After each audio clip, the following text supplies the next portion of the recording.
carved on my father's gravestone. I was born on September 11th, 2001. My father was one of the firefighters trying to get to people when the Twin Towers collapsed. My dad died a hero, and even though I've never met him, he's my hero. I saw this in an interview on my television last month for the 12th anniversary of the tragedy of 9/11, and it got me thinking. It's amazing how you can be here one moment and be gone the next. Up until now, I thought that violence had never affected me, at least not directly. I mean, I've been bullied, but who hasn't? The disaster of September 11th is one of the worst acts of violence our country has ever experienced. It affected all of us economically, mentally, and most importantly, it has affected the way we see each other. It opened doors to evils we were blinded from. You can't just see different cultures the same way anymore. Stereotypes keep us from flipping the page and seeing past the cover and into the content. We are aliens breathing same there. We can't trust our neighbors, and the proof of that is what just happened in Boston that marathon. A nice day was ruined by a couple of citizens who killed 3 people and injured as many as 264 others with house-made bombs. It's amazing how the internet, which is made for communication purposes, has been turned into a weapon of sorts. Children have been turned into targets for seeds of violence. There's teens taking guns and knives to school and killing their peers, teachers, and even their parents. Violence is a sickness that's killing all the good we have inside. It's like poison. It dominates and destroys. It's the apocalypse. We are zombies that attack the weak. One day we are going to see the emergency lights in our country go off and a special report saying we acted too late. The disease has spread and there is no cure. God be with you all who have avoided the attack and even those that have not. Violence can be seen anywhere from neighborhoods to theaters area. The movie The Purge, which was recently released, encourages the idea that an act or acts of violence can be healthy for a country's mental stability, as long as you do it within the allotted time. The movie states that one day our country will have this one night out of the year of pure unreasonable hatred, and that future generations, like our children, will be allowed to kill if they simply feel the urge to do so. Imagine if you happen to step on someone's toes on your way home. Maybe that person hates their job and has been waiting for this night to release all that bottled up anger. You become their target and they hunt you down to hurt or murder you. Imagine your own family's hands stained with your blood. It would be Christmas for the mentally unstable. Back to the question, has violence ever affected me? Yes, it has. It has affected and infected all of us. It's everything from being impatient in morning traffic, talking back to your elders, and not knowing how to simply apologize for the first offense and avoid the chain of events that are sure to follow. I'm scared that one day that school on the news will be mine, and that student riot knife list on the cool floor surrounded by a pool of their own blood will be me or one of my peers. We are the United States of America. We need to live up to that name and be united and not riot just because of differences in sexual preference, economical or legal status, and differences in opinion. We all make this country go every day, but with the ever-changing world we live in, we need to learn how to be globally minded. Our generation needs to accept and respect that we all view the world differently.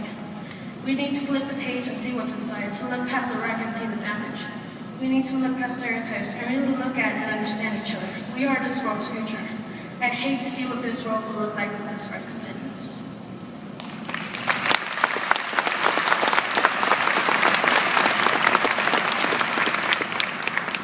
Every year we hear these finalists reading their papers. You think back on the papers you wrote, your classmates wrote, the discussion you had in class. I can tell you, your parents are proud of you today. If they're not here, they're still proud of you today. We're honored that you're with us today to tell your stories, and are encouraged that through your stories, we'll be making a difference in our community and in our country. We have a wonderful keynote speaker today. And I'm sure there's a bio up here that I was supposed to know all about, but I can just tell you, I grew up listening to this person on the radio back before I had gray hair. She was a leader in this community for many years, not just for the daily success tip, but for the impact she has had on folks through her work in many areas. I would like for you to welcome Dana Steele, our keynote speaker, the CEO at your Daily Success Tip.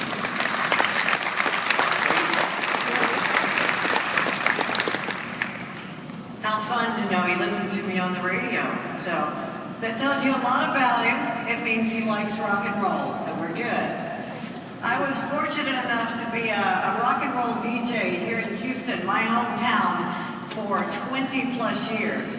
Not only only did the honorable judges on this stage listen to me, but I have a feeling we have a few teachers and school board members and superintendents who were high school boys and girls and in their 20s rocking out to Kayla Well all those years. So I wanted to tell you, I appreciate that.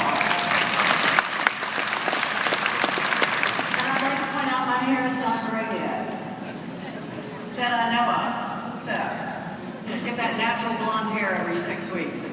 Just keeps you young. You know what? I know what Do the Right Thing does. You guys had some incredible essays. First of all, it's not easy to get up in front of a group of people and speak, and you all handled it so well. And Connor, dude, the hair is rocking.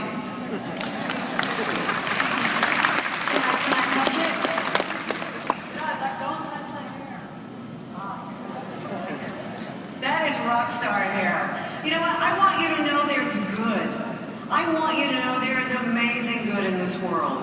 I want you to walk out of this building thinking you are going to succeed, and you're going to succeed beyond your wildest dreams, because that's what rock stars do. That's what I learned from hanging out with the Rolling Stones and Van Halen and ZZ Top and Stevie Ray Vaughan, and the list goes on and on. These people did not get to be rock stars because they were lucky. They did not get to be rock stars because they were talented. Yes, they had talent, but I met a lot of talented people. Have you ever heard